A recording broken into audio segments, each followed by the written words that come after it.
ยืนแดนป่าแดนวิมาน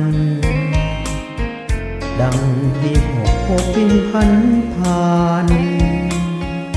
ถึงถิ่นฐานสำราญวิไลพบดอกฟ้า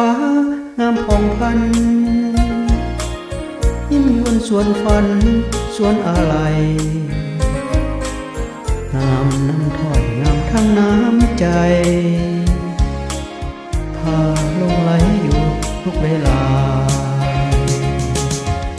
หูดีว่าฟ้าผู้ฟ้าชุ่มสุ่มหูดีว่าหงเคียงหงโสภาหูตัวว่าทำต้อยน้อยวาสนาจึงเฝ้ามองฟ้าอย่างเสียดาย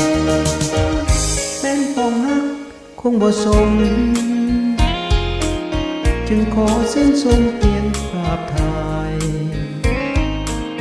ถนอมอยู่ตราบจนสิ้นไปปักดับไว้ในใจ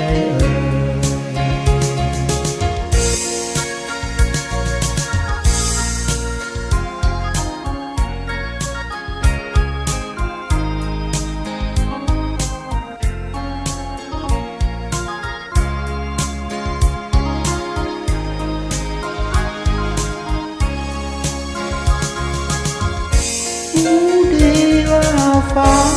คู่ฟ้าสูงส่งหูดีว่าหงเย็นหงโสภาหูตัวว่าจำต้อยน้อยวาสนาจึงเฝ้ามองฟ้าอย่างเสียดายแม้นปองฮักคงบ่สมจึงขอเส้นทรงเพียงภาพถ่ายถนอมอยู่ตราบจนสิ้นไป